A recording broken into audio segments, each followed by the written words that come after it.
Is it Frieren time? I think it's Frieren time.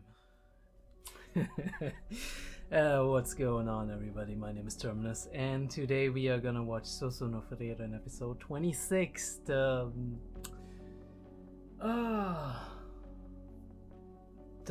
third to last episode of the entire season. I do not think it's over, but I mean, obviously it's not over. We have so much to look into yet, but I thought I'd do a little bit something different for this time. First, just a very quick 30 seconds or 1 minute of explanation on what kind of state of mind I'm in right now. I'm kind of the last couple of days I've been feeling kind of a little bit of slug, right? I've been feeling sluggish with all of my stuff, and it's really hard to focus on work and concentrate. That's also one of the reasons, among other things, I've been very busy as well, why episode 8 of season 2 of Made in Abyss is not out yet, and it's probably gonna come out tomorrow. So I'm recording this on Frieren Friday.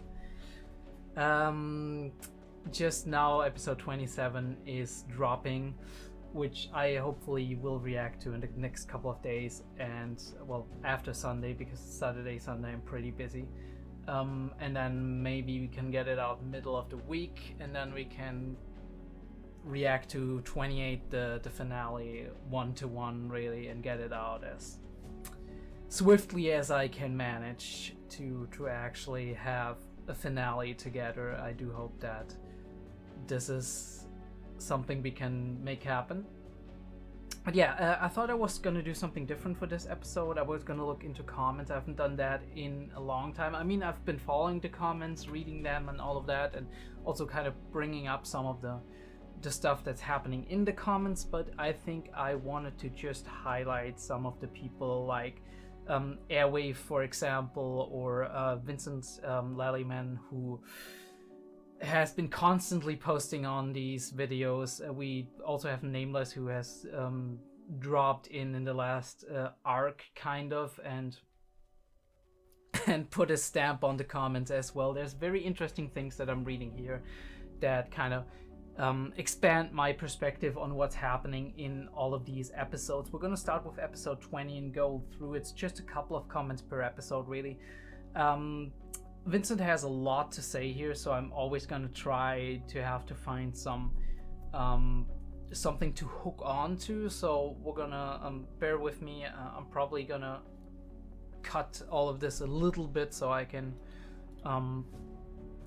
so you guys are not gonna get bored. Let me see. I think I really liked that part, and I think I also mentioned that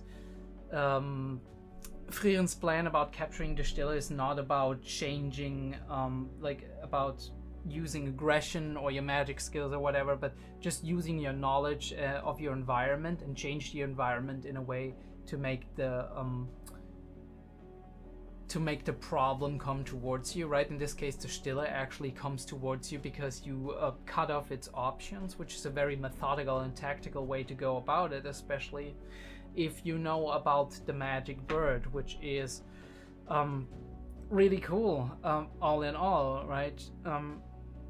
How do you solve a problem? There's multiple ways to solve a problem. You can confront it directly, of course, and that is most of the time the easiest way, or let me not say the easiest way, more like the most the first thing that you can think of, but obviously there's another way around it, and that is what we see in psychology a lot of times as well. You are confronted with a problem and you are searching your own personal mental and physical resources to see how you can deal with it. And one way to deal with a problem is to avoid the problem, right? Right? In some cases it actually works out. In other cases it's not that great because the problem comes back. You can't really avoid it forever.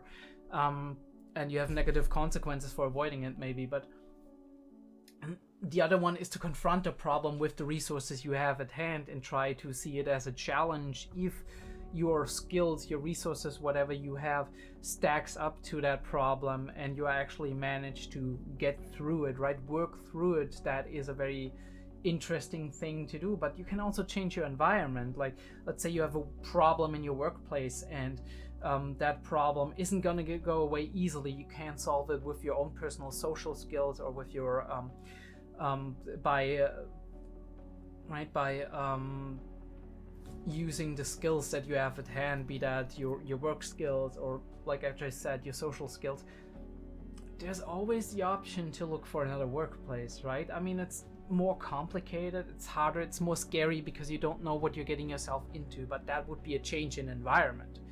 Also, obviously, depending on what we're looking at, there's often, if we're looking at team building, for example, in newly founded companies, or we're looking at team building in school or in university, or when it comes to competition, there's always the option to create a certain environment to suit your needs perfectly. You don't necessarily always have to brute force your way through a problem. You can also just try to find a way to create conditions in which the problem is going to be solved more easily.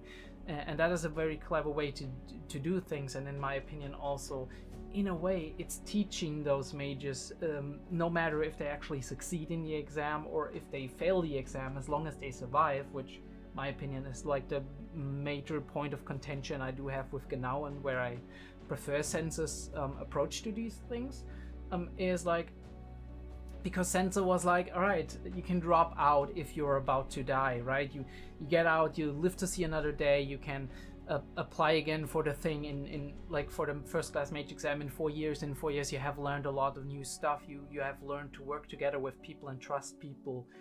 You have learned how to gather information and divulge it. You have learned how to unconventionally solve problems, maybe. Yeah. I also just want to get into the interesting fact that 𝐏𝐢𝐏 compares Fen to her grandfather, and we do get mentioned that actually her grandfather is a first class mage. So wonder who that's gonna be, and if we're gonna meet them before the end, or if this is gonna be a season 2 thing where it's gonna be like, oh, this is 𝐏𝐢𝐏's grandfather, holy shit, I didn't know, right? A first class mage. There's not a lot of first class mages. We have seen a couple of them. We've seen the shadow of some of them, right? Sense and 𝐏𝐢, we already know. We have that third person with the black hair, with the wings, I think I've seen. Or was it 𝐏𝐢 with the wings? I'm not quite sure, but one of them had wings. It was really, really cool, right? I do love Denken with his he's now, in my opinion, one of the best characters, because it is so interesting that he is on the one hand an imperial mage and political schemer and whatnot, but he isn't killing unnecessarily. He does have a soft spot for a couple of people, laufen among other people, right? And it's strange. It's really curious how we can meet people and not know them for a long time, possibly, but kind of they remind us of somebody we know, or they kind of have a certain dynamic with us, and then we pick up this dynamic and we play into it, where we do see in the other episode, like 22 and so on, we do see him even buying sweets for her and going around town with her, right, eating out, like one would maybe do with a daughter or granddaughter. 𝐏𝐢𝐏 is a little bit hot-headed in Denken's opinion, obviously. I don't think he's hot-headed. I think he has more of a different perspective on things now, be that due to his lack of life experience as compared to Denken and Frieren, right? That is a whole other level. Or be that because he just has a different experiences in his past in general that lead him to have these views on what is important, what isn't, and he grew up in mage society, and obviously in modern mage society, which is, as we have seen, vastly different from what Frieren is used to from her day. So not just the spells change, the attitudes as well, right? The things people hold, right, in high regard. We do have 𝐸𝐴 coming in 50 years ago, creating the Continental Association of Mages, being like an official thing, where I assume probably being founded in 𝐸𝐧𝐟𝐨𝐫, and she's dangling that carrot of knowledge in front of all these first class mages. I don't know if it gives her a sense of superiority, if she wants to make, like we said last time, Flum's legacy her own and kind of change it and twist it, or if she had a change of mind and wants to be involved now after some time of thinking about it and maybe being afraid of like the times changing and adapt it in a way, right? So we don't know if she's still holding on to that old way of thinking, or if she changed in that way. One thing we do know is that she didn't completely change. Obviously, we do have seeping through the entire hierarchy of the mages associations and the modern mages that there's this elitism about, at the very least, the first class and second class and all of these that are at the top and supposed to represent the cream of the crop of all of the people that are on there. So that attitude definitely didn't change, and she passed it on to a lot of people, even though probably a lot of these people have been proud from the beginning on. You do realize that when you talk to and converse with people who are at the state that they are master's degree students, or they are doctors or whatever, right? Actual medical doctors or psychologists, psychiatrists, whatever. Like a good portion of them, I'd say like half of them, very roughly, you can't really do that appropriately, but half of the people I've interacted with, I did get the feeling that they are really passionate about their stuff, that they care a lot about people and try to empathize with them on a deep level, that they are very curious about any kind of thing, even beyond their own field of study, that they are always interested in talking to other people, and that they are always interested to also share the knowledge and the experience that they acquired. And the other half, you do feel like while they have some of these elements, most definitely there's also a lot of competition going on, a lot of noses raised high, if you know the saying, a lot of we are better than others. And that comes from a place of not just sheer pure arrogance in a way that narcissism or whatever. Oftentimes it comes from a place of the amount of work that you put into acquiring a certain degree or doing a certain thing, and at that point you are very proud of yourself and what you've accomplished, and that can kind of get too much into your head. You might not think yourself better than other people in general, and if you directly ask, you're like, no, I don't think I'm better than other people, but sometimes you might subconsciously still have that attitude of I know better, because I've experienced all of these things before, because I'm inside of that material, right? I have a lot of things to look back onto that I've experienced, that I've learned, and it's hard to not cross that blurry line of thinking you know more than maybe other people do. It's very interesting, especially since we do see some of the mages displaying this behavior, while obviously knowing that later on in the dungeon, like we do see there's this attitude of you expect the best of the best from people, not only even just a statement of like making the impossible possible, the statement that 𝐸𝐸 put down.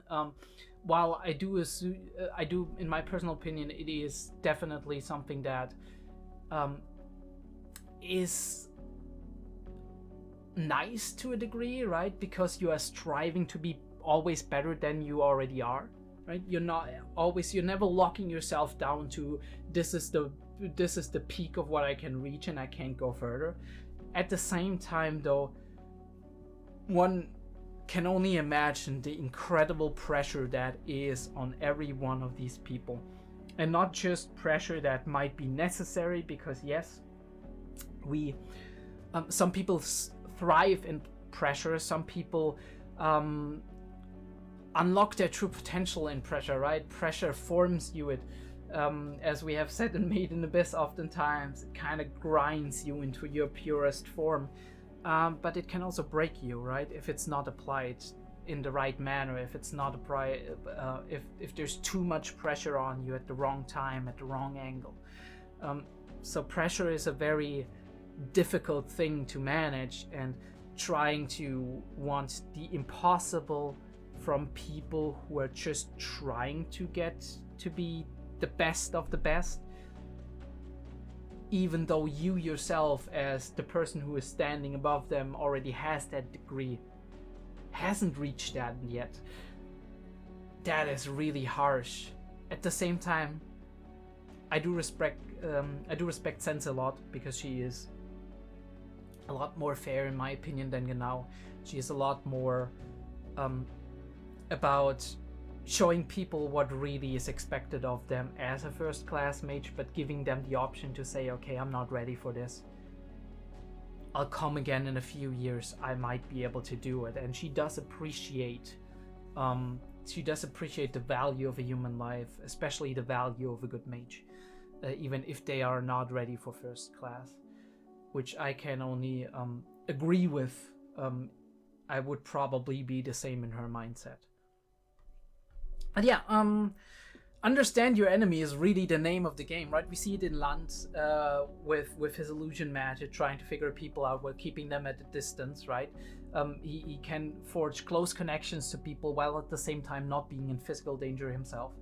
Observe them from another perspective. We do have the same with 𝐸𝐏 to a degree, where she stalked 𝐸𝐴 out in their little fight against one another, gauged his reactions to things to figure out what kind of person he is to get 𝔸𝕓𝕠𝕦𝕥 in the end.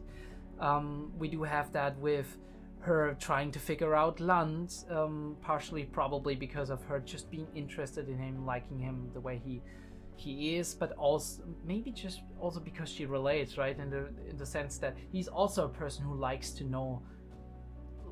to get to know people better before he actually trusts them and then relies on them.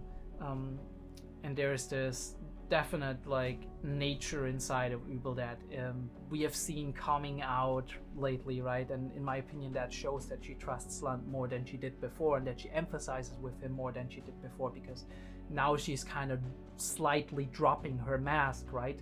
The nice arigato we saw at the end, where she's genuinely thanking him, but also things like the mere fact that we do see more and more of her as a character, even if 𝐸𝐷 maybe necessarily doesn't observe her thoughts. I do think that this moment where she drops the mask and is somewhat vulnerable, even though she's still smiling and grinning and being devious and fighting with her own clone, she's like, you must really have a death wish. And that kind of hits hard for me, because it reflects back on the kind of things that are going on inside of her head, because she's looking at a mirror image of herself, right? Although we have to say a mirror image is not always a one-to-one copy of yourself. So there's a distinction, and we need to figure out which one of this it is. It's obviously, like, from a magical standpoint, it's a copy. So yeah, and then we have 𝐴𝐴 actually dropped some of the years, which is cool to actually put into perspective here. 69 years after the Demon King was defeated is where we're at right now. 50 years after Syria appeared and the Magic Association was founded. 29 years after the death of 𝐼𝐦𝐩, which is really cool, and 29 years after 𝐸𝐴's childhood friend fled the Central Lands, which is cool because 𝐸𝐴 is a little bit above 30 now, and 𝐴𝐴 is more in the 18, 20-ish range, right? 50 years ago is pretty interesting because it means that 𝐼𝐻 was still alive. We can notice that a lot of the demons, Aura for example, didn't just wait till 𝐼𝐻 was an old man, but waited till he died before they showed their face again. Which is very interesting and shows a lot about how what kind of power 𝐼𝐻's name holds in general.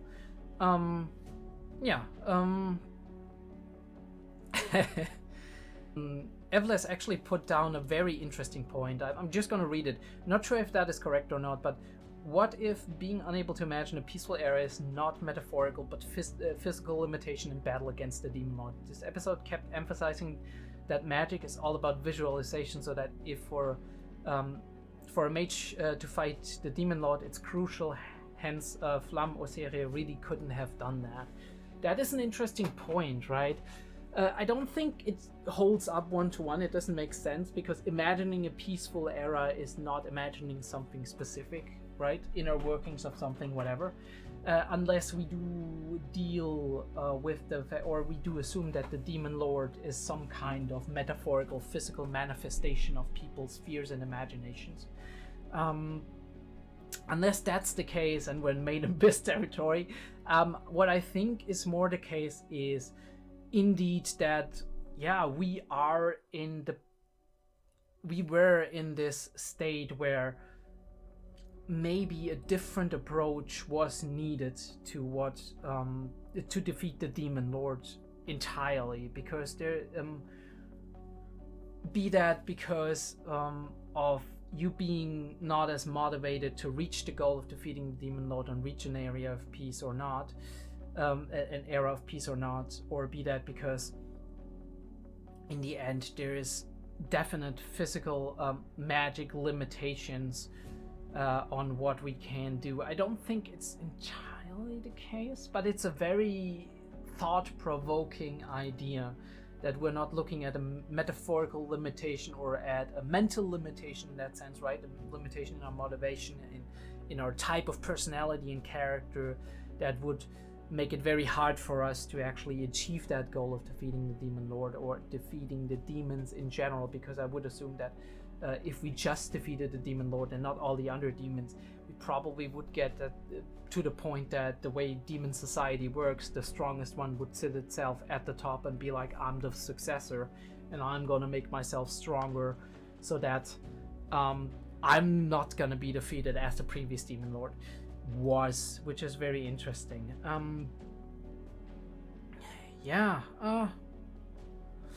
It's also very interesting that Richter has such a large mana pool, and it is really about the visualization of imagining yourself winning against it. I don't think that's one-to-one. Again, it doesn't make physical sense to me. What makes the most sense to me is that since he can't imagine winning against Kana with her water magic, I would assume that that also means he cannot imagine in which way he can win, right? Which would lead us to the problem at hand, which is him just not being able to get an idea of how to diffuse the water that's happening here. Now, the interesting connection we do have here is that Airwave puts down here that Richter and Kana, this whole thing about not being able to imagine yourself winning against somebody might apply to Flamme and Serie as well, because if Flamme and Serie perceive the Demon King as so mighty, so powerful, that they cannot imagine themselves winning against him, that this was or might have been the problem of them not being able to get to the point where they defeat him, which is very interesting, has very interesting implications for Himmel and Frieren and how they approached all of this. Less of like taking this monumental task at once and more of being like step by step going in there. We had that little moment in episode 23 where Himmel looked back at his party and was like, this is how it's supposed to be. We're adventuring, we're going into dungeons, we're fulfilling quests, we're finding treasures, and before you know it, I will have defeated the demon lord, right? It's like the step-by-step approach for him. One step at a time, have the patience of a saint, and you're gonna get through it.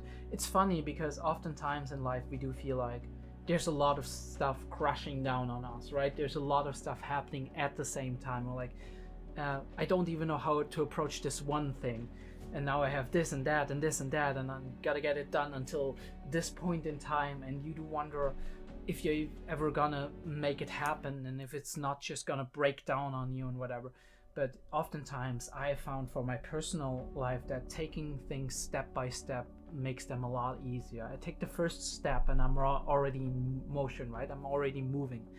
I complete the first task, I feel good about it, and then I'm starting to engross myself in it, right? The second task is incredibly easy to start as a result, and You do go on through the motions and start developing a flow. And as you are in motion, you stay in motion. And once you are done with all of this, you look back on it and you're like, how the hell did I make that? Right? How the hell did I actually manage to complete it? And the next time you're gonna complete it, that's the amazing thing about a lot of things. Not about all of them, but about a lot of things, is like you already have a better idea of how to approach them, and it's gonna be easier to actually do them. Now, actually, getting the motivation, right? Putting yourself out there and being like, okay, I'm gonna take that first step. That is oftentimes the hardest thing to do. What I also find very interesting, that we do have this motive of I don't want to say unreliable narrator, but more like, when oftentimes I've mentioned that before in Frieren, we are not getting told everything that is happening, and everything that we are getting told, not everything that we're getting told is actually the entire truth. There's always some kind, or oftentimes some kind of lie of omission going on, or we do have things that are perceived as correct from a certain character's point of view, but don't necessarily have to be correct in reality or from other people's point of view.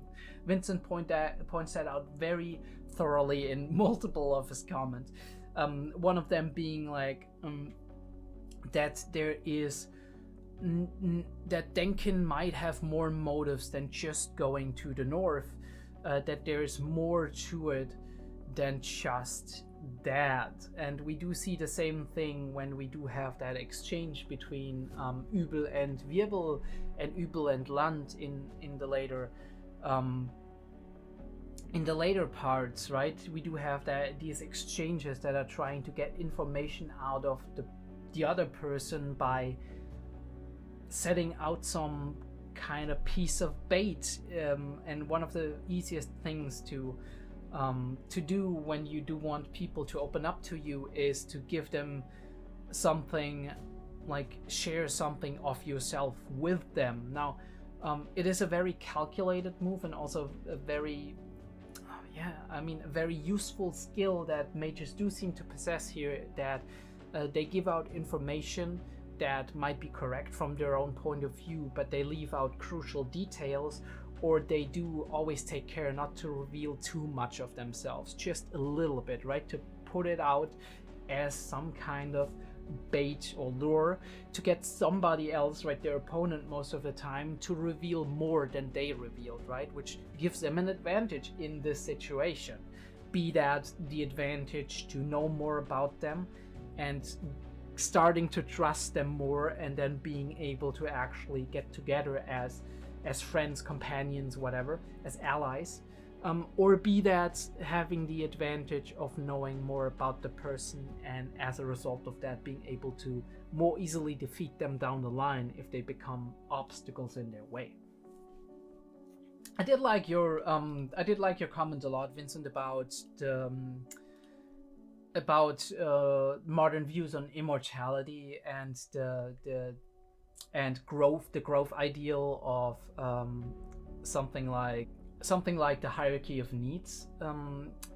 There's definitely some modern standard in there, right? Because we humans at some point in the history of time, we decided at some point, or noticed that there is the potential for constant growth going on, and obviously with our limited time span and the impact we desire, we do have to leave an impact on life, which surely is also socially engineered in a way, right? Built up because society is developed the way they developed, and this is held in high regard, that you're being remembered after your time for your contributions to humanity.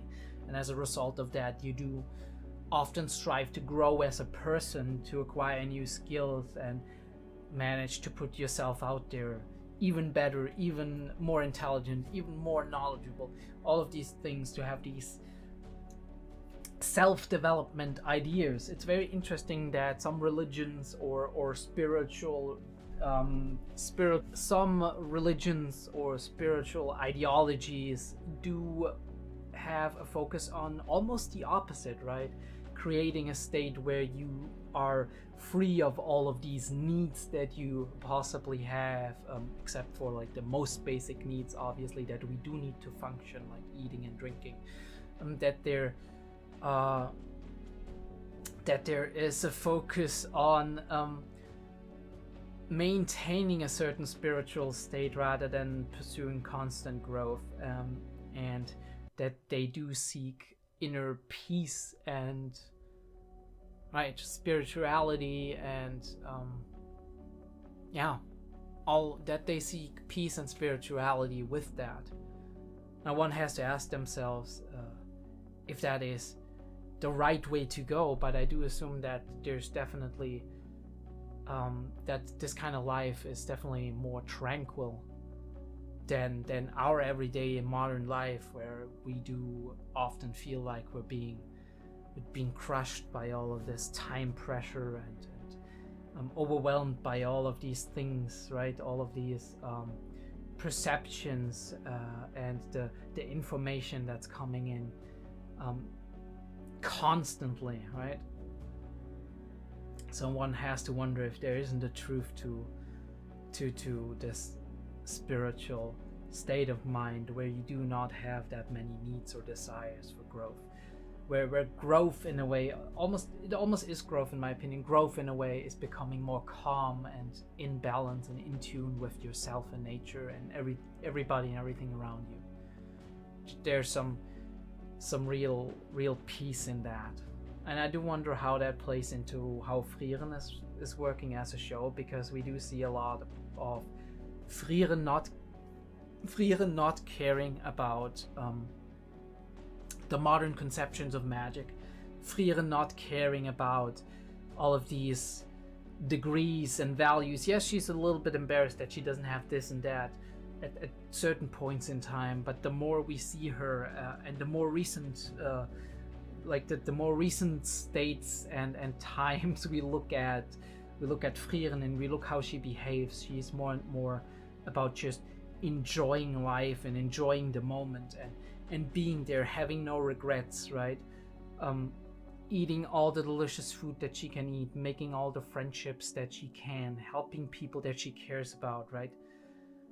Maybe her focus shifted more from all of that grand machinations of leaving a stamp in history, which was never that important to her to begin with, but leaving a stamp in history in honor of Flum, for example, by fulfilling her lifelong goal, right? Taking that over and making that a reality, over to more of a contemporary approach where she is trying to live as Himmel would have lived, calm, right? Peace of mind, caring about others and trying to remain in their memories by just being there for them and helping them and changing their lives. Not because you want to be remembered necessarily, just because you do enjoy this close connection and people learning from you and appreciating you. Even if they die before you die, right? It still holds value to you in a way. I do wonder if we're not doing a lot of not so great things by being so rushing ourselves so much all the time and putting ourselves under so much pressure and wanting to achieve the impossible, right? First class mage ambitions kind of deal. If that isn't in a way not that good for us, as if we would relax a little more and try to be more in tune with ourselves as a person. Because the stress we experience in modern life is probably very comparable to the stress that these mages in the first class mage exams are experiencing and have experienced maybe since the moment they started with the academy and the association. All of this striving for more knowledge is beautiful, a beautiful idea, but at the same time one has to be aware of the dangers, the hazards that come with it. There needs to be a balance for sure, and I do see like the latest generations having more and more of a shift onto that work-life balance idea. where we do try to find a way to incorporate a lot of the things we care about into our lives and try not to burn ourselves out on a lot of the things we are doing because we have to do them or because people hold them in high regard and we want to reach this big kind of goal and be remembered. Speaking of burning yourself out, we have been talking about Fan being burned out. Vincent mentions that when he is like, she wanted to end it all when 𝐏𝐲 found her, and then she made it her life's mission to fulfill what 𝐏𝐲 wanted her to do, repaying her debt, right, for saving her and for being there for her. And now she takes care of Frieren, funnily enough, with Fan acting more like a mother and Frieren acting more like a daughter. The questions that remain here is, first of all, how much is Frieren aware of this situation? Because I can very well imagine that despite the fact that we might not always recognize Frieren realizing these things, I think Frieren realizes more than we might attribute to her. And if you realize that maybe her behavior, even though it's probably inherent to her, right, that she's a little sloppy, that she gets up late in the morning, whatever, right, maybe her behavior, she adjusted it in a way that kind of makes it easy for Fan to fall into that role that she maybe naturally falls more into already, right, the more diligent person, the person who takes care of others.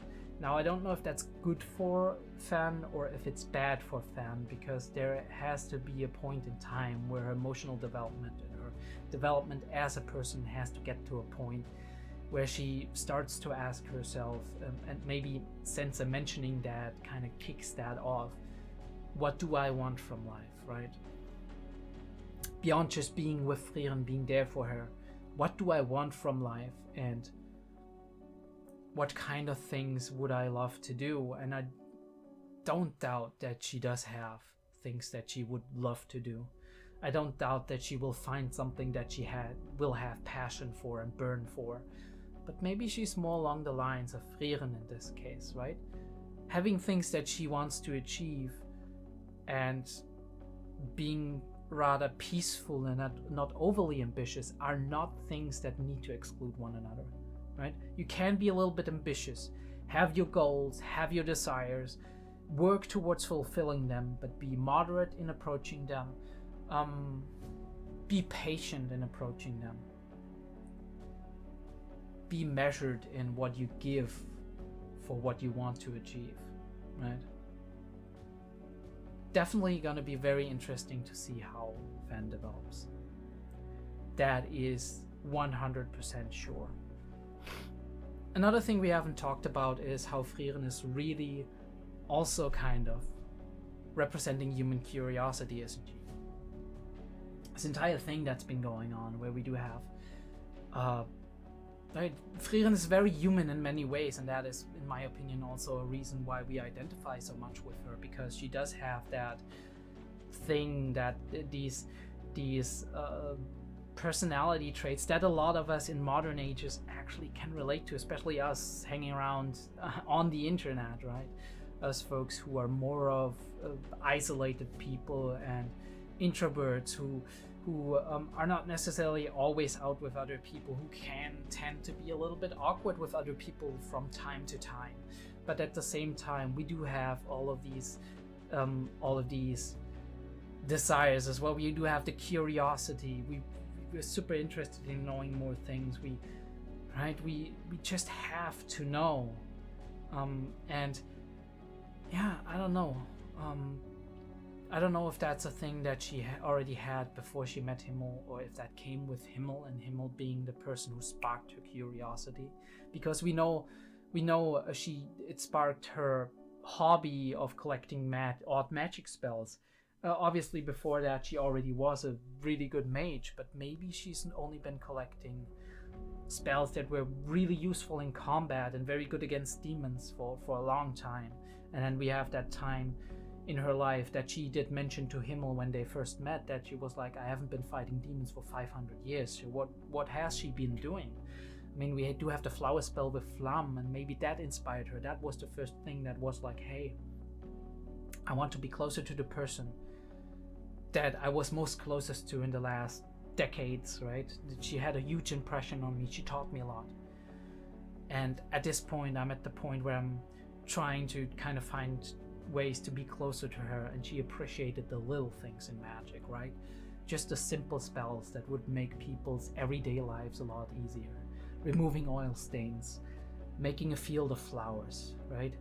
Seeing through people's clothes, which, okay, maybe that is a little bit eccentric, okay?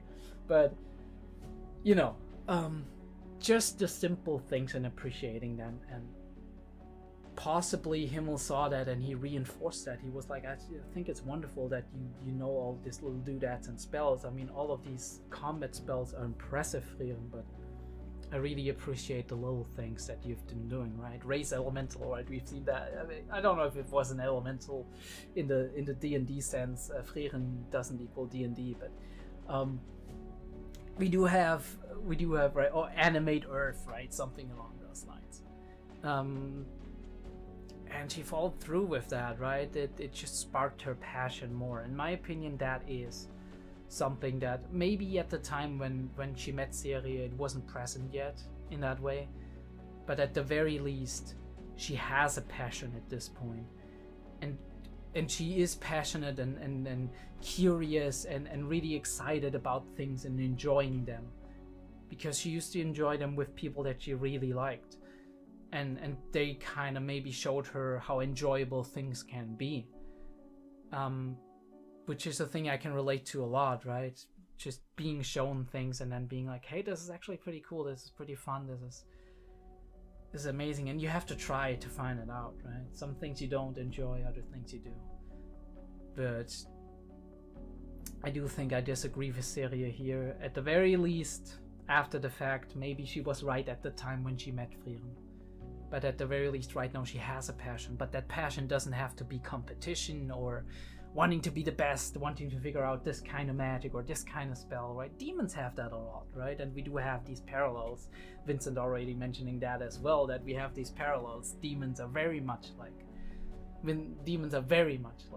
humans, especially like human mages, and we do see that. The ambition, the elitism, the tenacity to figure out this one thing, right? The strive for power, right?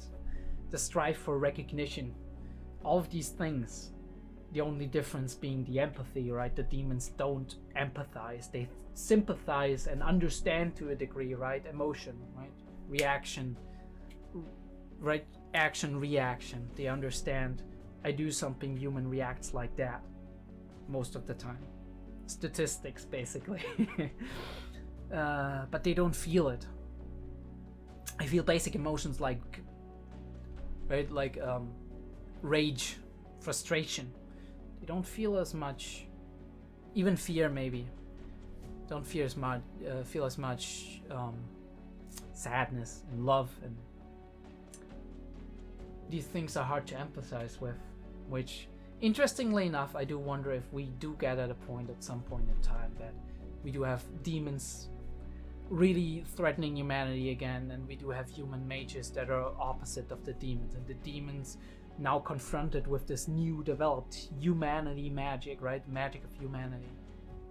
They can't empathize with it anymore, right? So they have to, they can't just adopt the spells that human developed for themselves, right?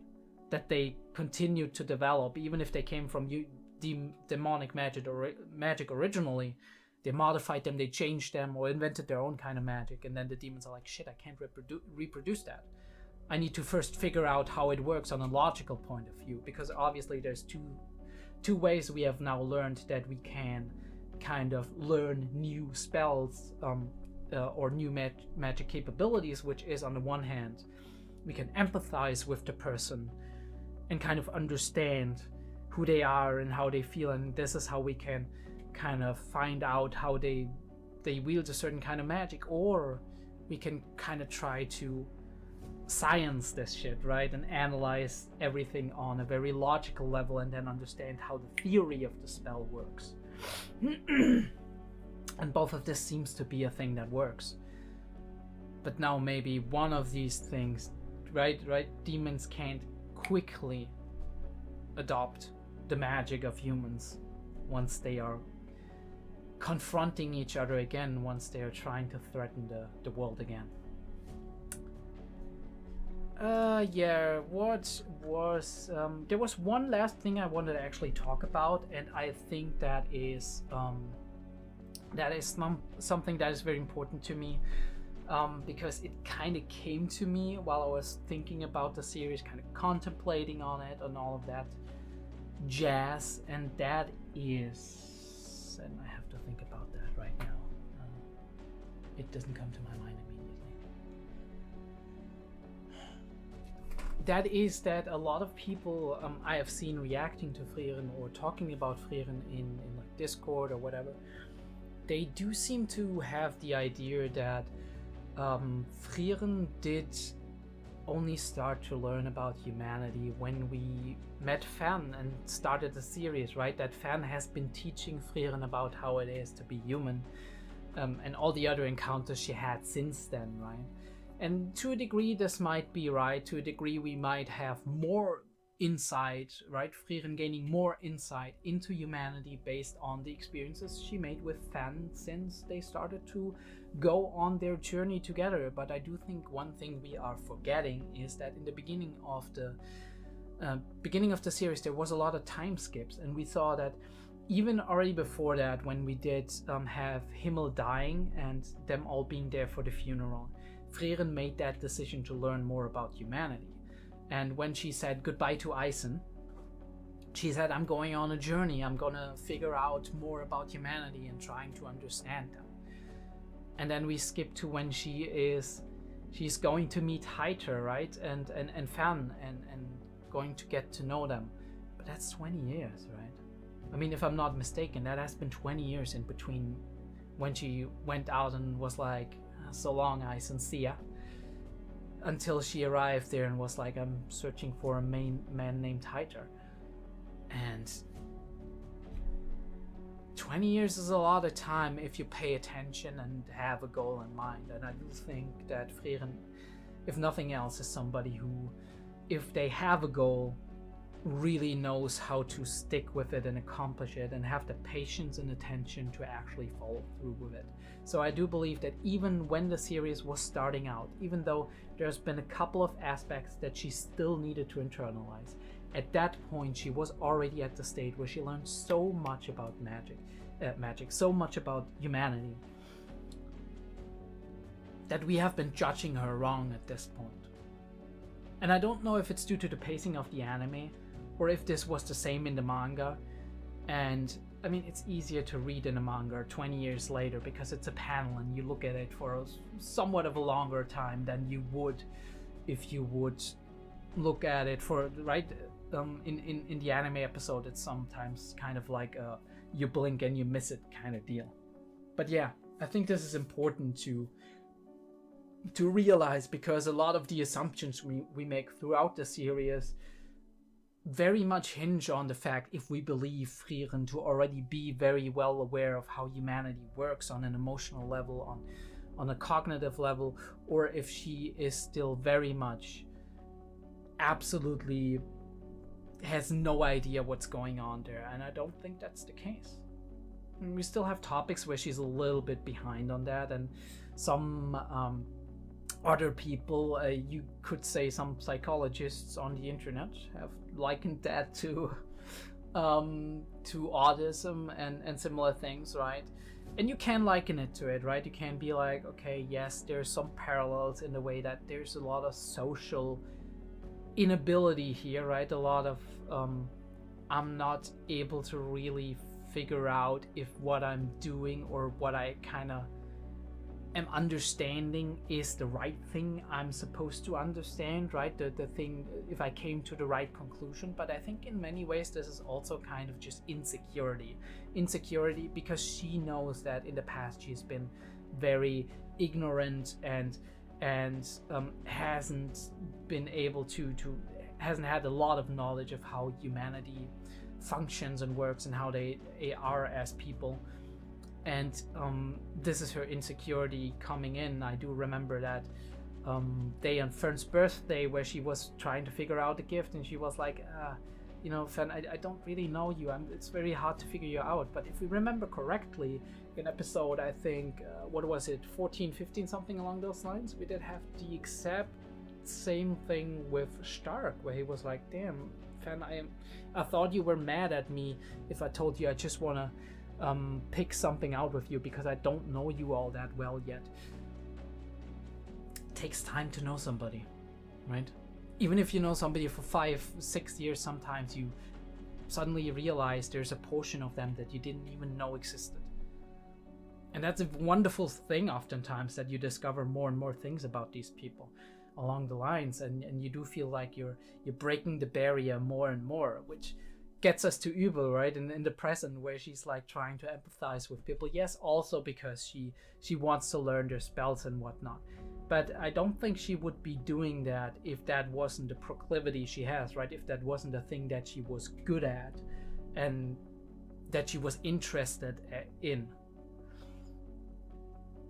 I think a lot of like the visual design of 𝐸𝐏 is meant to kind of activate or like stereotype trope sensors, though it is in reality not actually the truth about her, that she is vicious or sadistic or whatever. Yes, she has that element, and I do truly believe that she has that in there.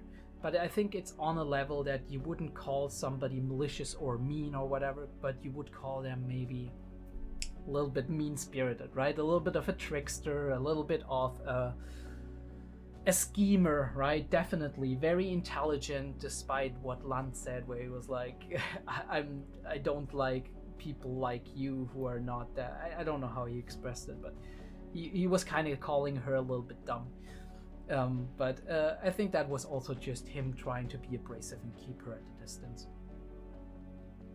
But yeah, masks, the mask we wear, right? And she is somebody who has a very devious appearance and face and attitude, and maybe that helped her in the past. Maybe that helped her just keep people at a distance.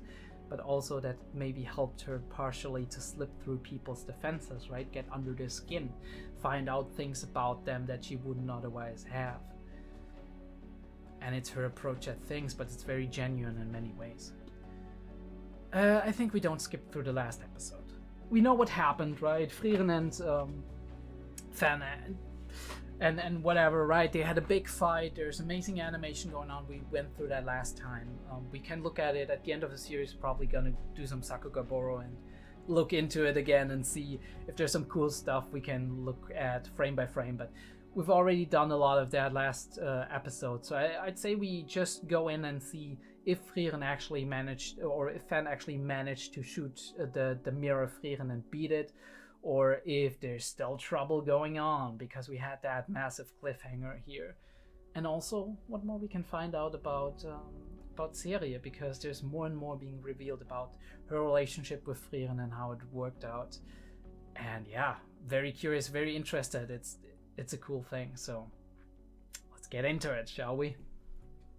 Okay, Frieren episode 26 starts in a 3, a 2, a 1.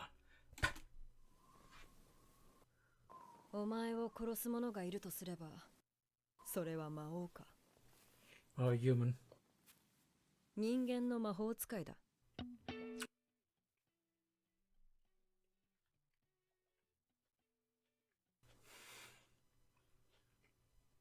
You actually managed to train the one who could. Possibly. And maybe one day she can, just without help of Frieren or anybody else. The height of magic. Okay. Holy shit, and she isn't dead. Oh, fucking knew it. Oh. Ooh, and we start with the... What the hell is this? A black hole? An event horizon? How is she still alive? Oh wait, are we just doing the preload? Okay. Maybe this was before Fan actually shot her.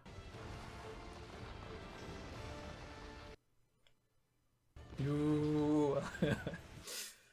Oh, I love that. I love stuff like elementals and shit. Notice how Frieren is not just fighting with conventional magic.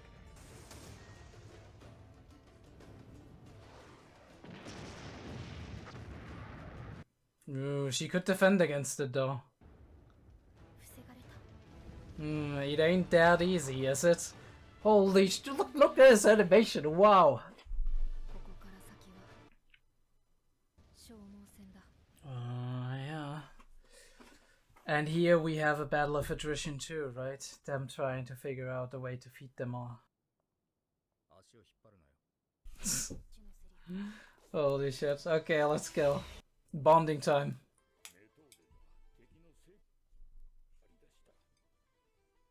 Ooh, I love that tune. Unfortunately, I probably can't show it.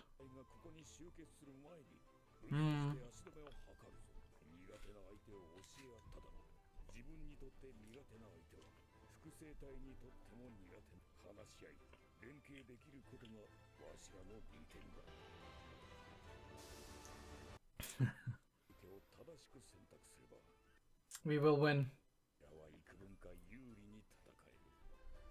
Careful, those sensors still somewhere there.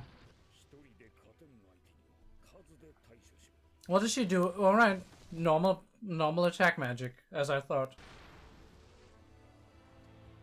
Ooh, Methode, come on. Oh, and her strongest matchup is Laufen.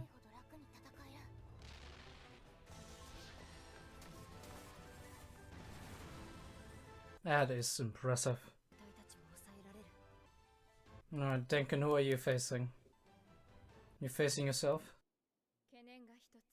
I was about to say.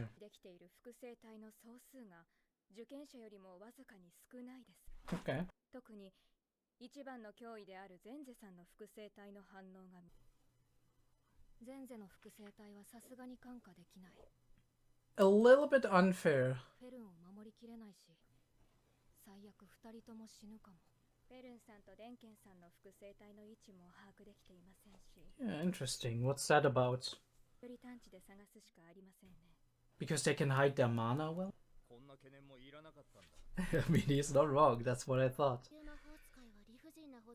Okay, okay. I thought you were gonna say this, but...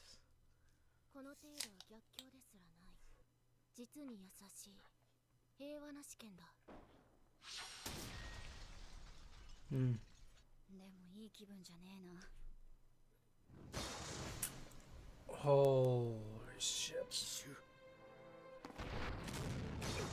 Vines? Or was it hair? Is it sensor?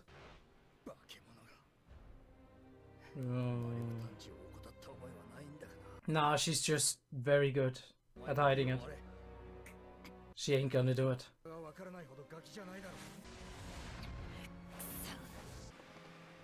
Oh, is Denken gonna drop in? Oh, they actually... He was gonna try to stop it.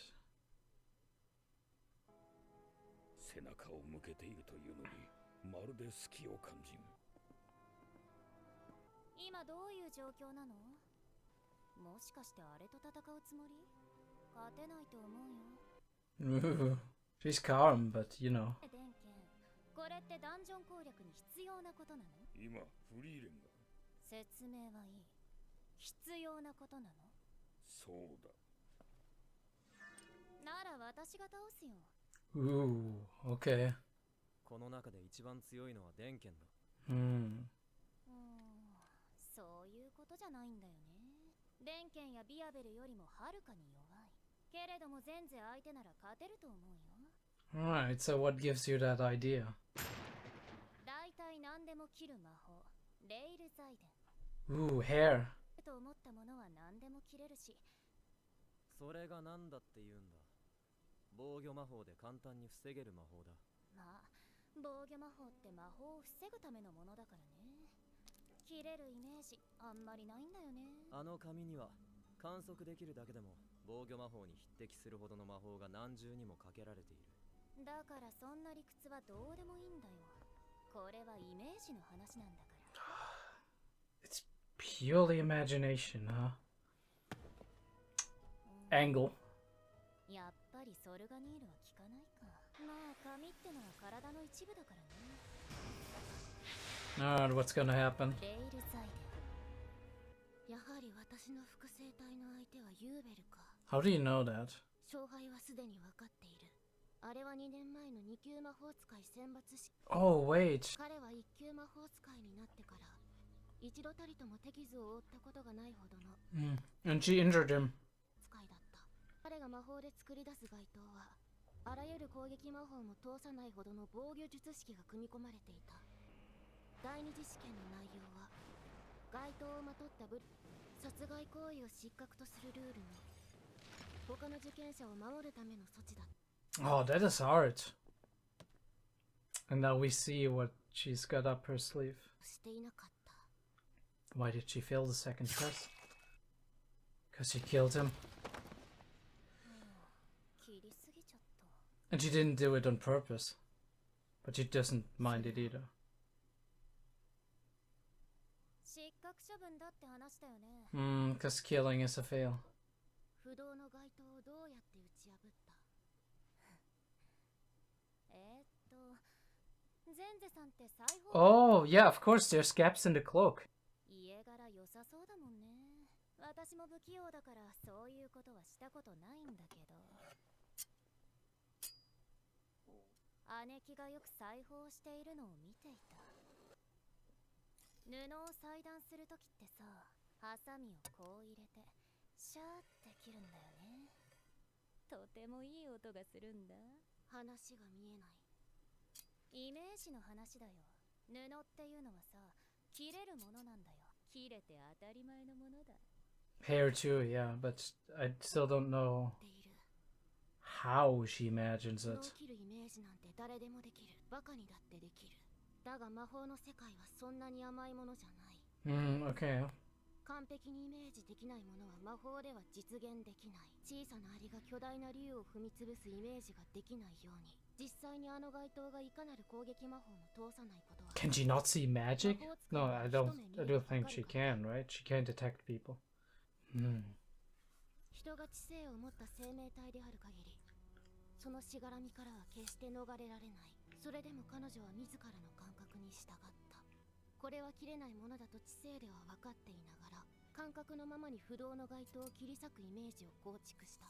もはや人として成立している精神状態とは思えない。A different mind. She's neurodivergent. あ、綺麗な髪の毛だね。手入れとか大変でしょ。もしかしたら私はあの時点でもう負けていたのかもしれない。ユーベルには勝てるイメージが湧かない。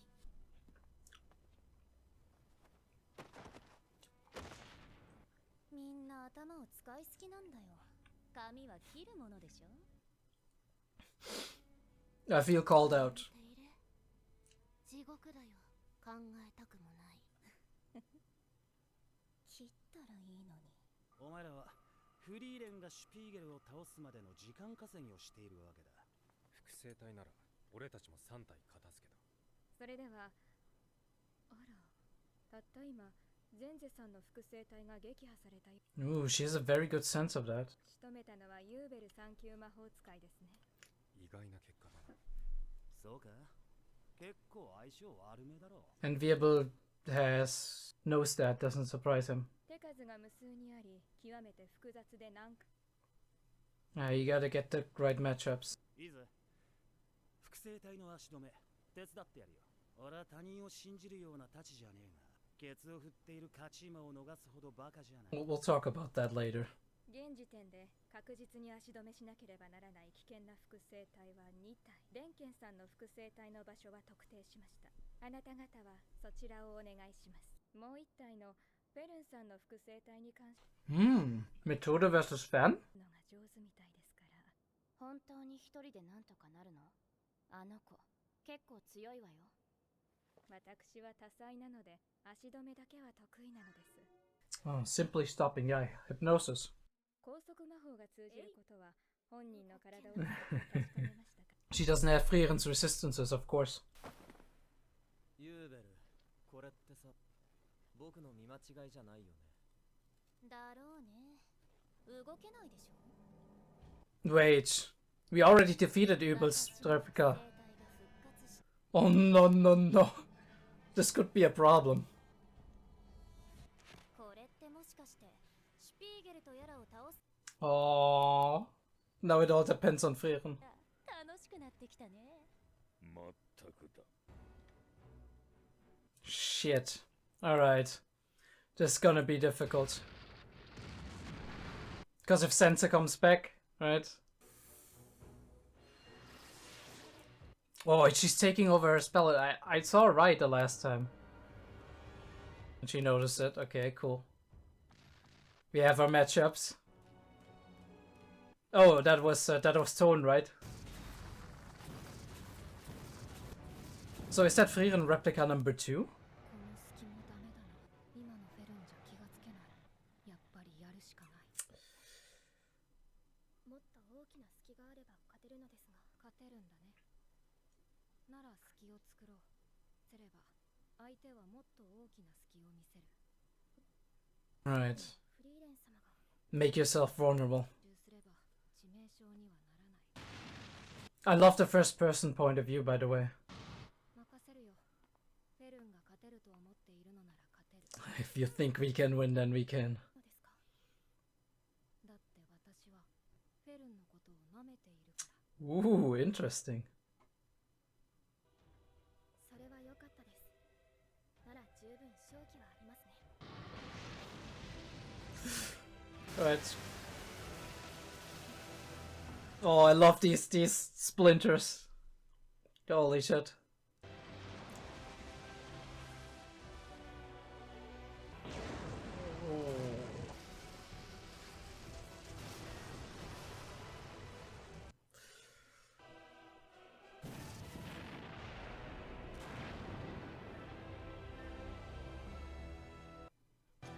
Cold as ice. And her reaction time is impeccable. まだた Beautiful. でも致命傷だ。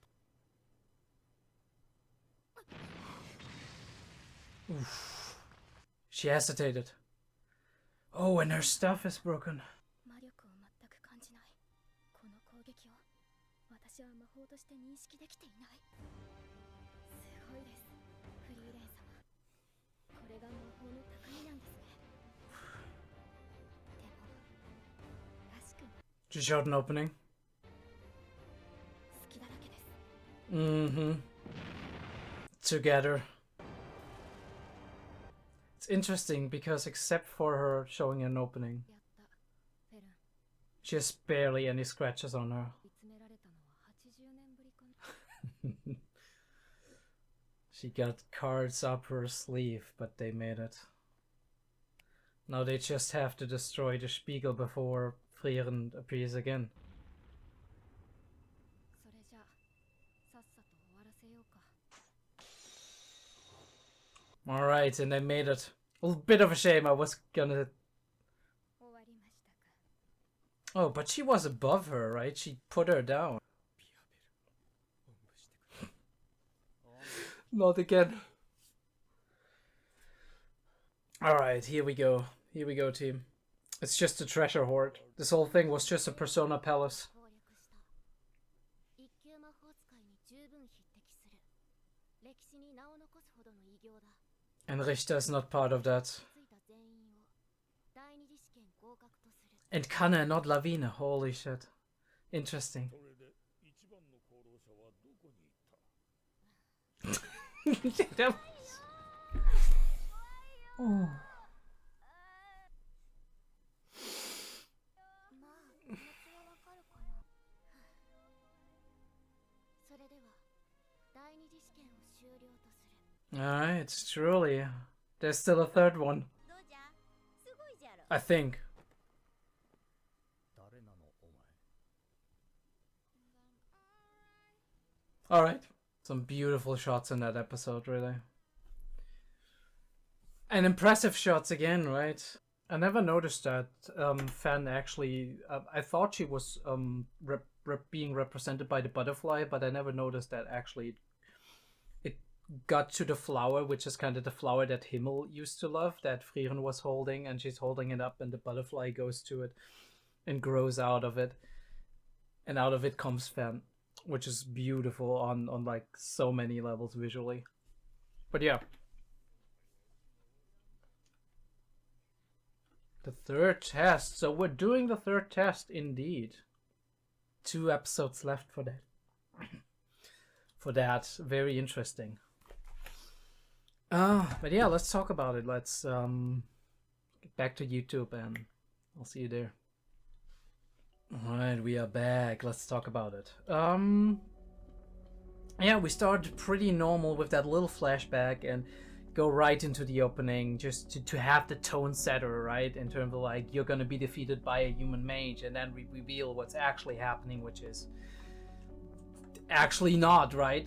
Not gonna be defeated. And we have the title, which is The Height of Magic. Look at this shit. We start with a thunderstorm of magic going on, but we do see that she's pretty much still alive, and we do have this Event Horizon reality bending shit going on here that is absolutely crazy from an artistic. I mean, look at that from an artistic level, right? It goes past her, and we do have the eye and all of that shit going on. Amazing from just a visual standpoint. What a spectacle we are getting with all of these incredible shots, right? The ground flying by, everything that is being destroyed here, and we do not even like, we do have this perspective, which I don't know if it's Frieren's first person perspective or if it's actually just the perspective, like a camera perspective, but either way, the explosion going on here, right? Love it, right? The splintering and shattering. It almost looks like the Spiegel in a way, right? Visually. And we do have like a crystal, reminds me like Hollow Knight or some shit, and then we burst into. That is phenomenal artwork in my opinion. And this look, right? This this merciless. She's locked in. Doesn't even blink, and she has to, right? She's teaming up against the person that could beat her at any second herself. Face yourself. And we do have the crackling of the purple lightning again, like a plasma ray, and defensive magic to defend against the fire elemental that we've seen like in very small when we saw when she talked about like how Himmel liked her magic, and we saw she conjured like a little bit of a stone statue golem, whatever, and it was dancing around, and they were all having fun. She's firing the blast just as she did, right? We have 2 blasts coming in, or coming out from her actually, and Fan is trying to get an angle, trying to find these gaps in her defenses. Love the use of like black negative space crackles around, and all of the material flying around, and we don't let it disperse, right? These are all sparks flying around, and she catches the sparks and puts them into a giant ball. And then we have the first person perspective of Fan's attack right here coming in, being like a force of destruction. And the sky darkens, right? We do have like that lightning flash, and then the sky darkens and it sharpens. Bam. Amazingly done. But we see she's unharmed. Globe of invulnerability, basically. And she has been conjuring that spell all the while, right? Coming in, seeping it up. And he's like, well, I expected that. And it's gonna be a battle of attrition. And we go through it, right? Richter and Lawine going up against Lawine and Kanne, interestingly enough, surprising them. We make our plans. Methode searching for Laufen. Interestingly enough, Dünste going on for Richter, in for Richter for whatever reason. I do wonder why that is the case, right? Why they are a matchup that is to Dünste's advantage. But we want to use numbers, right? We want to use multiple people to catch one. Especially since we have recognized that there's not as many replicas out there as there are people in the party still alive, or in the dungeon still alive, and Kanna's going in with normal defensive magic. You have like evasive maneuvers going on there, right? Breaking. Interestingly, a mix of defense magic and physical manipulation magic. Methode coming in with the with the quick bursts against Laufen, and she seems to be really good at detecting mana, as we find out by her comments, and also by the fact that she's going for Laufen, who actually has that speed going on, right, and can very easily move everywhere at a very quick pace. So she needs to be aware of that. Interestingly enough, we see later she also has that thing throwing back your own magic at you. Very cool. Yeah, Lavina, like the Lavina and the Kanne against Richter and Lavina. And unfortunately I mean, she's still saying, right, Census Replica and whatever, that's the danger, and we knew that from the start, right? And we see that brutally in this scene where they're talking and being like, okay, what do we do next? And she's just taking a step back here, and bam. It's, holy shit, that's brutal. Like two strands of her hair piercing her and just lifting her up. That is a fatality. Holy fuck. Poor Lavina, actually. The irony of Richter and Lavina having to break their bottles. Yeah, right through the heart. He knew he lost that moment. Even if they managed to kind of fight her away or defeat her, at this point they couldn't continue on. Which is insane, because those two actually were very motivated. And Lavina, you would think, right, from like all we have seen, Lavina might make it more likely than Kanna, but yeah. And he cares about her as well. Denken wanted to come in. He was like, damn, I wasn't fast enough, but I couldn't have helped. I wouldn't have known. And he was just like, what up? What you doing here, old man? Speaking over, she's like, oh, you don't think you can beat it? And she's like, do we have to do this to conquer the dungeon? And he's starting to explain, he's over-explaining, right? He's that kind of person, right? He's like, alright, Frieren is currently doing this and they're current that. He's in information reliance mode, and she's like, I didn't ask for that. I just want to know if we need to get past her, or if we should run away, right? If it's cleverer to run away. And she's like, it's necessary. He's like, it's necessary. And she's like, alright, I'ma do it. He's just gonna step out, and nobody believes her. It's like, look, this is defensive magic, right? It's all coded in that, right? You can't just cut it. People can't imagine that. And she's like, you're all thinking too hard about this. Which is very interesting and kind of reinforces this thing that we've learned about magic, which is that it is really dependent on what you can imagine happening. So it is literally in that way your mind manipulating the laws of physics or the laws of nature in a way. Because if your mind can imagine it happening, even if it's technically, according to logic and the way we know the world around us works, isn't gonna work. But then again, right, we can look at this from another angle. Magic, in a way, especially like the pure defensive magic, right? The things you put up, right? The shield, the barriers, which are just energy, and the energy beams, which are just normal soul track attack magic. Both of these are kind of just pure energy, right? And that is pure energy manifested by the mind. This is why it consumes so much mana, right? It's not something that is matter, right? It's not something that is physical in a way. Yes, it has a physical presence, but it is something a lot more vague in concept, right? It's like like putting up an electric field, right? It's not. It's something that you could technically probably put your hand through. Yeah, you would die, but or a magnetic field if you want to, right? That force exists and it affects things, but it is not a physical thing. Well, not in that way. It's a force, right? It's a force field, and as we're talking about this kind of magic, right? These magic barriers they're putting up, those are force fields.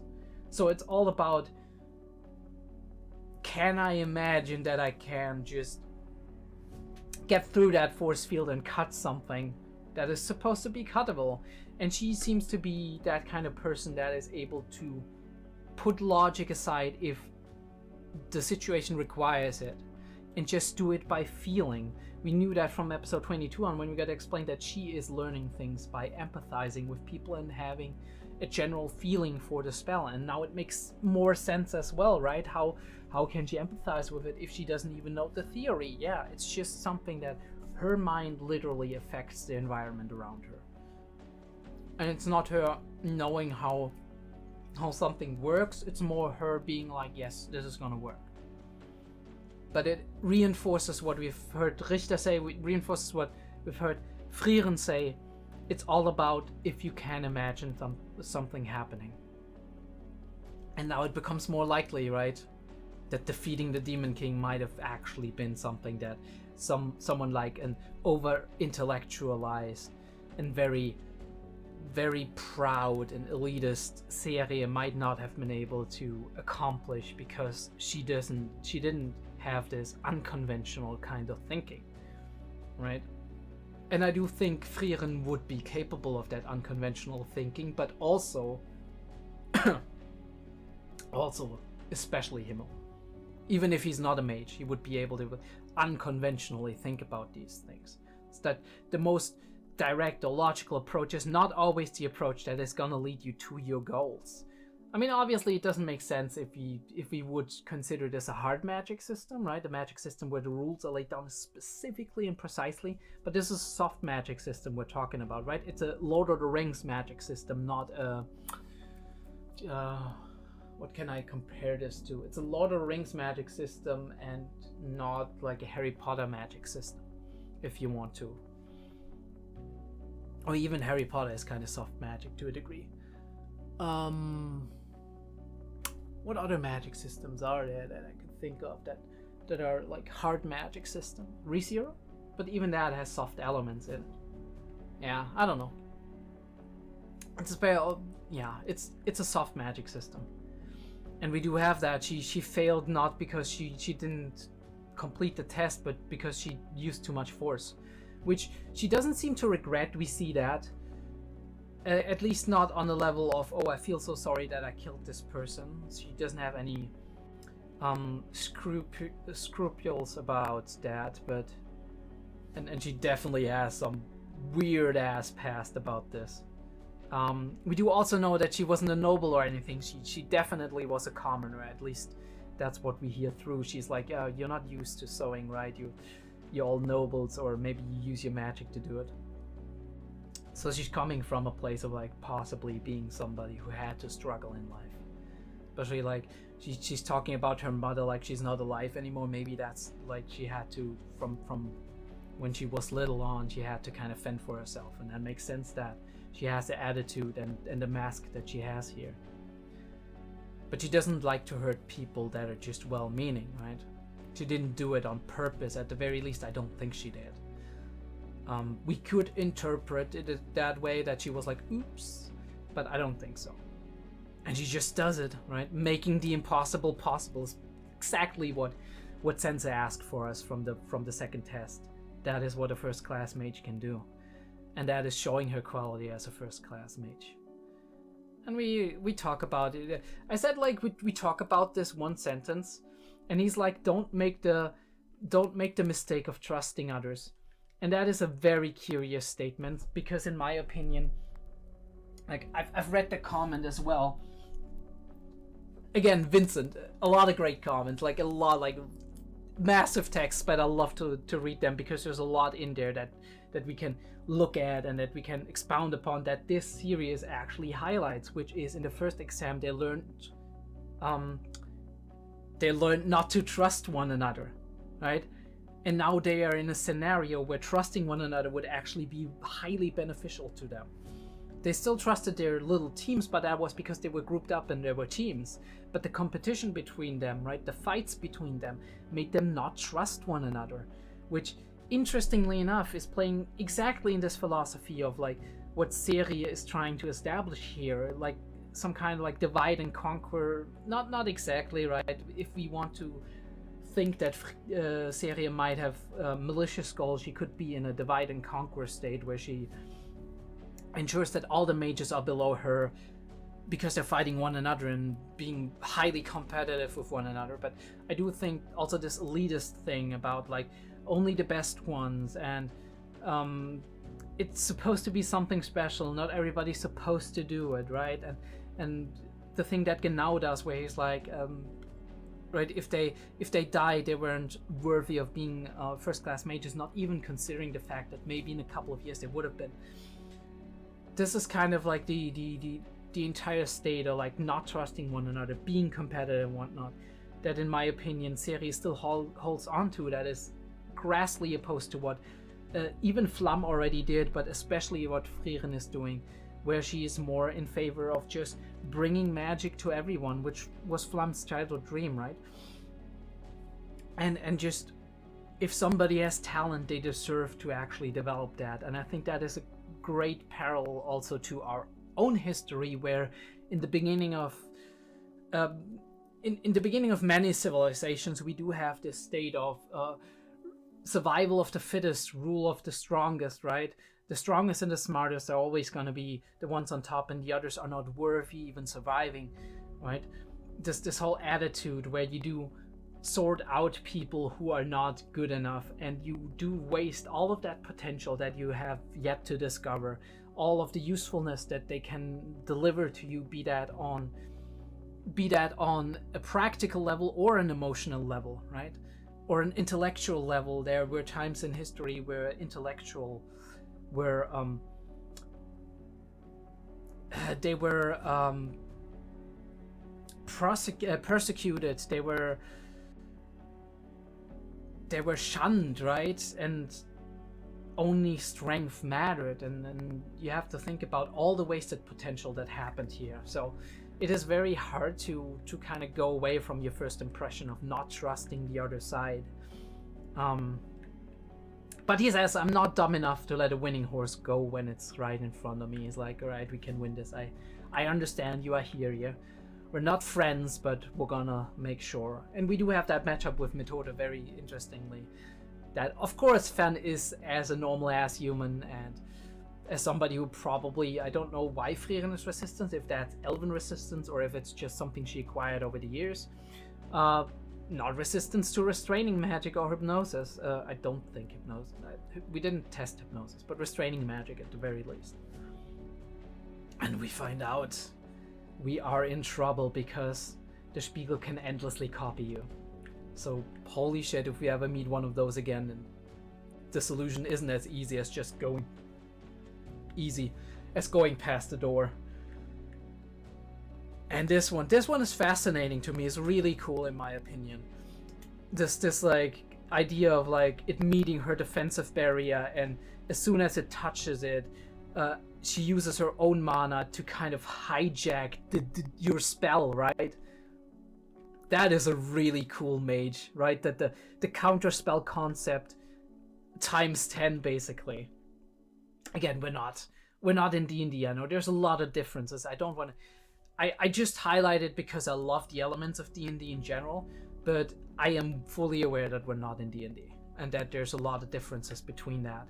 And obviously that we have our own preconceived notions, right? There's things that my mind springs onto, that I'm like interpreting or assuming or saying like this could be the case or is very likely based on things I know and things I am kind of like mindsets I am in that are not completely correct. And the show often brilliantly uses this to kind of challenge our perception of things and surprise us and put a twist on things to put a halt to us being like, well, we're at a pause and like, how the hell, why did this happen now? And I'm impressed because it's something we didn't expect, and to keep that up for such a long time is really cool.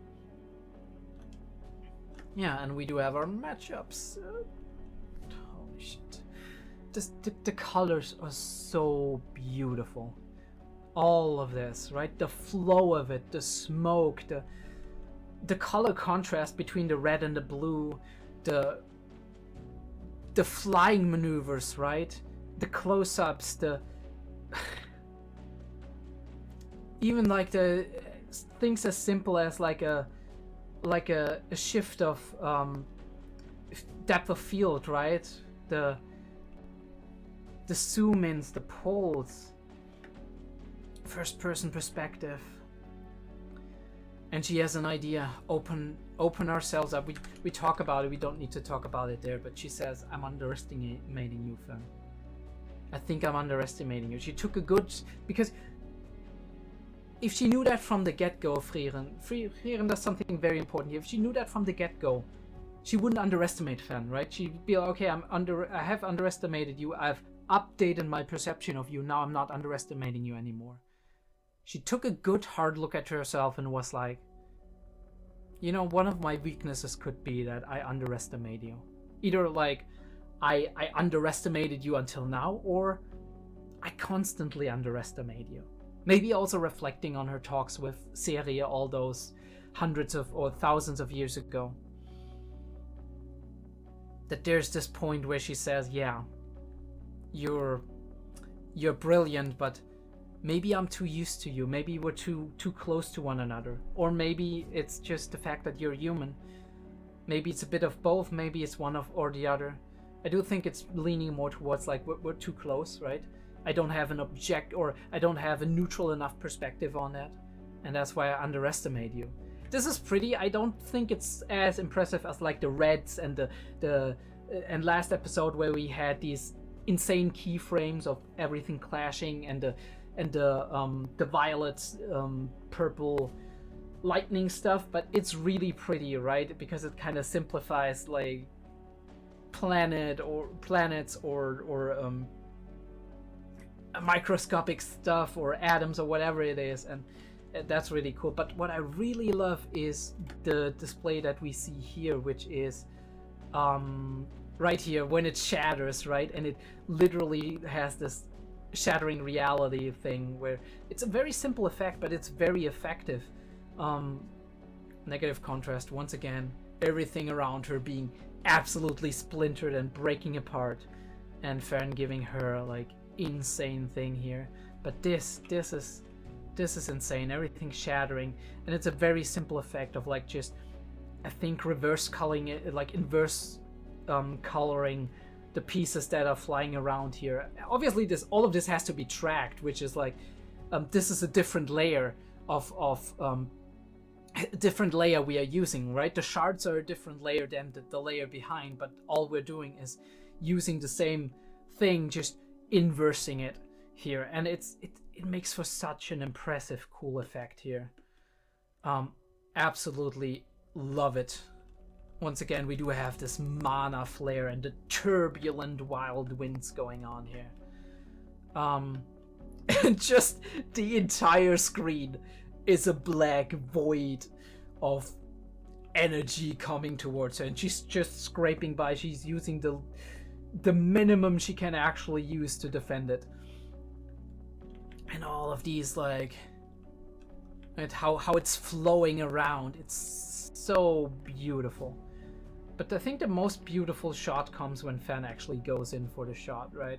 Frieren gets hurt here on purpose, obviously. She's showing a weakness.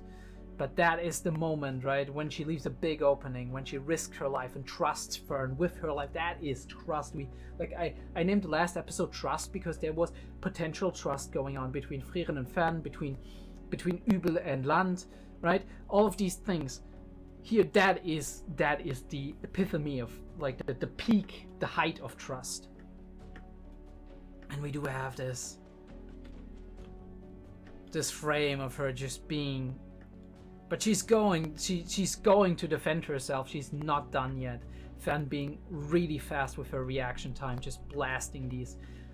It feels different because it's very quick, right? You have them quickly disappearing and appearing again. It's not like last time where we did have this constant stream of like, it felt more like ballistic missiles going in. Now it feels like it's an impact, right? It's just a shot, like a, I don't know, like you firing a sniper rifle or something, or it's hard to explain. A laser beam, right? An actual like sci-fi laser beam, basically. And we calm down and we look, and that is, in my opinion, the most beautiful shot of the entire show. That and the one that comes right after her, just the two arms off, hair is loose now, right? That is something like we don't see all that often in Frieren. This face. And what I see here, despite like last time I said like they all have like kind of like no expressions on their faces. It's no emotions per se, but what I see here is defiance, right? She hasn't given up. There's still something in her, and she realizes that in the last moment. She's like, oh shit. And bam. And Frieren is using some kind of that she doesn't even identify as magic, and her staff is broken. I wonder if she gets a new one. That would be amazing. That would be really cool. But yeah, her staff is broken, and I love that with the eyelashes and just slowly opening the eyes and trying to get a sense of the situation, because she doesn't, like, it happened so fast in the blink of an eye. She doesn't know what happened, and she didn't feel any mana. And it's a trump card, right? She's just standing there in the middle of like some crazy ass magic circle. And she says, "This is the height of magic." She has to smile at that. She's like, "This isn't like you." But together they beat her, alright? And this is what I wanted to say. If you look at Frieren at the end, beautiful keyframe again. Look at that. I want to frame that. Yeah.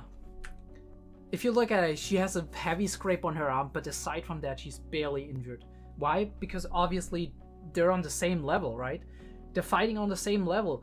Like, in the end, they would both exhaust their mana and they would both be done and they could both not continue. The only reason why Frieren even was at risk of getting seriously hurt, like from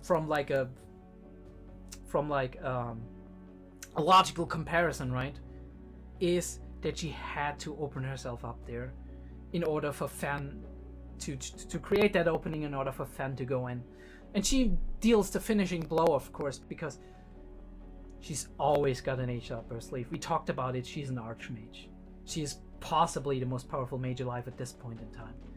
Possibly. Not definitely, but possibly. And she's proud of her. You see that. They did it. They done it. And that can implicate a lot, right? You have to open up yourself. Right? You have to open up your own vulnerabilities in order for other people to open up their vulnerabilities. And this is what we talked about in the beginning. What a lot of mages do. What 𝐏𝐢𝐏 does, to a degree, right? Not exactly, right? But be vulnerable to a degree, right? And the more vulnerable you are, the more vulnerable your opposite will be, or could possibly be. The more they open up, possibly. And I think that happens a lot in therapy, but also between friends, right? You open up and you're being honest and you're being vulnerable, and then the other friend or the partner, even, right? They open up and tell them about what's going on inside of them. And obviously that trust can be betrayed down the line, right? But this is how you build trust. This is how you build relationships. You open up. And it's the same in this combat encounter, right? They both just fight a defensive game. They're never gonna get anywhere, right? Like with a conversation where you're just fronting and masking and not doing anything. You're not gonna open up. You're not gonna be deep. I don't want to say you're not gonna be your real self, because the thing you put in front of, right, your mask, that is part of who you are. But you're not being your entire self, right? You're not opening up the parts of yourself that are the most vulnerable. You can only do that when you are shown a sign of somebody else opening up to you as well. It's like the olive branch, right? In peace negotiations, that's big too, right? Finding a way for both sides to kind of step by step open up their vulnerabilities and walk towards one another instead of just closing down and bunkering in and just getting further and further away from who they from the solution of the conflict. And they ended very easily. And we see that Methode actually had fan down, which impressive as fuck. We come back to the Wirbel carry me every fucking time. Poor fucking Wirbel. And we are the Dragon's Horde, right? It's basically a palace in persona. And this is the bottom. We said it in between, right? I said it in between Sense's approach of like, you even have to be okay, or you have to even master an unfair advantage. Damn, that's rough. That is rough. And now they have the access to all of the ruins. And they all passed. And the Lady of the Hour is inside a golden mimic chest. Frieren will never stop being Frieren. But you know, that's also part of what makes her endearing, right? This eccentricity, the gooberness. I love it. And we have those being outside that didn't make it. Ripperonis, and who would have thunk that it was Richter and Lawine who were gonna go instead of Kanne possibly, or Laufen. Richter, who is one of the ones who wanted it the most, right? But also maybe he wanted too much. Maybe he wanted it too much.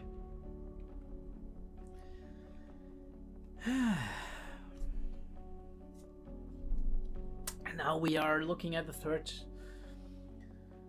exam. Very interesting, very interesting. I do love all of the characters we met so far. Some of them are still like background characters, and that's perfectly fine in my opinion. But some of them have shown a lot of interesting aspects, a lot of depth, a lot of challenging our notions, right, Übel?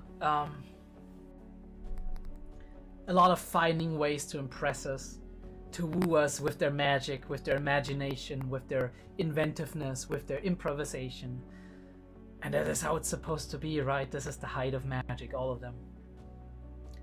And I do wonder what we're gonna see in these 2 episodes. Obviously, I do assume, it's very likely in my opinion, that Serie is gonna make that last test. And I do wonder what test it's gonna be, because it's just 2 episodes. We focused a lot of episodes on the second test, which is cool because we explored a lot of themes in here, right? And we gotten to know a lot of characters better. And I'm sure down the line when we meet them, it's gonna be a whole bunch of fun. Yeah. Looking back on this series, there's so much going on there. Obviously, there's a lot of repeating themes, but I do absolutely love what's going on. I think there can be a little bit of criticism made. Episode 22, for example, I found was very calm and very you want to say it's the calm before the storm, and it's fitting. Maybe it is, but I think this could have been half an episode, right? We could have done episode. It's kind of hard, right? Because you want to split it so that episode 21 as a unit, it was so well directed that in my opinion this is like the culmination of the first test and really the height of the first part of this exam arc. So you don't want to split it up, but you could have done less on episode 20, you could have done less on episode 22, maybe gotten a little bit more of 22 and 23 in one another. I also heard there were a couple of like anime exclusive scenes even in there. But yeah, I don't think the pacing is bad, to be honest. Like, Frieren has constantly impressed me. There's a couple of episodes where I thought it's a little bit slow, but especially in this show, where the destination is not what matters, right? We knew from the start we're not gonna arrive at Aureola at the end of this season. We knew that from the start. Aureola is our end goal, or maybe possibly also our specific exact midway point in the story, where we get a giant twist or some very big revelation or very big event happening that is gonna send us on the rest of our journey, right? One of the two. It's either gonna be the absolute end point, or it's gonna be the exact middle point of the story. But we knew Aureola isn't gonna come anytime soon. And this is not what mattered. What mattered was Frieren's experience, what she's going through, what she's learning, but also what she has already learned even before we've started with episode 2, 3 or whatever.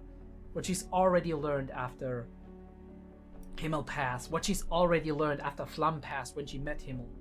All of these things, how they work and how she experiences them and how she applies them in this day and age.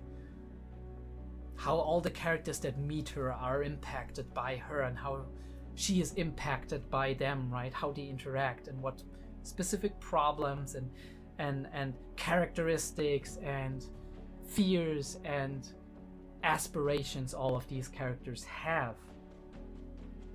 And I think it is not for Frieren to learn all of these things and us being like, oh, there you go, Frieren, that's good, right?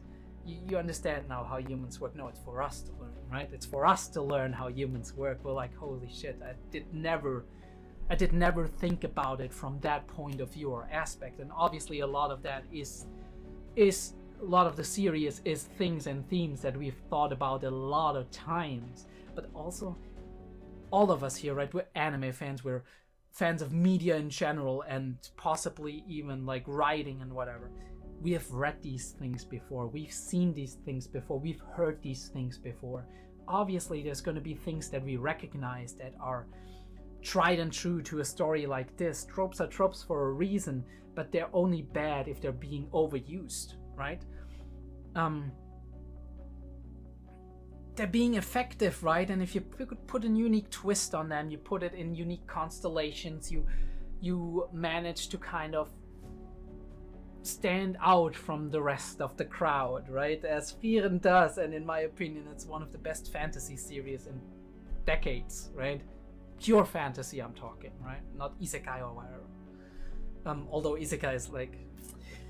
isekai is often hit or miss. Re:Zero is really, really good, but it has its own thing. You can't compare that to something like Frieren, and you can't compare Frieren to something like Re:Zero. It's just a completely different world of like experience and thematic goal and way to present stuff, right? And yeah. I do absolutely enjoy every minute of it. Now obviously there's moments where I'm like, I don't like that as much. Or, should I believe that? But that's good, right? You don't always question what the characters are telling you. It's not always the truth, right? Sometimes one character says something like, oh, this is the absolute whatever. And 3 episodes later you find out they thought that, but they were mistaken. So yeah. Friends, if you did enjoy this video, please leave me a like, it would help a lot. Subscribe to the channel to see more content. There's definitely always more coming, even though I'm sometimes in kind of a slump like I was this week kind of. I'm kind of falling back on some stuff because of that. I still want to record next week's Made in Abyss episode and Frieren 27 because it came out this today, but I can only start on Monday and see what I can get done down the line in the week. I wanted to record some extra episodes of something else, which I'm not gonna say right now, and finish that as well in terms of the editing. There's a lot to do, but I always appreciate it if I upload a video and I see within a day it gets a decent amount of views and people are engaging with it, writing in the comments down below, right? I read every comment. Obviously there might come a time at some point where I'm not gonna be able to read every comment. That's just how it is.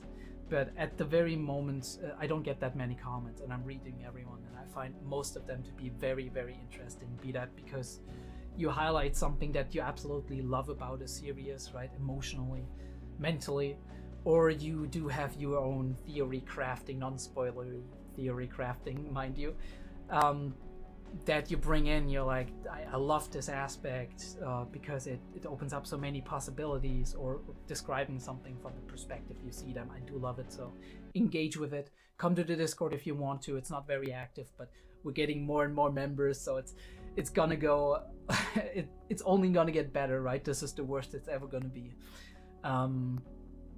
And check out the Patreon if you want to. There's early access to some stuff on there.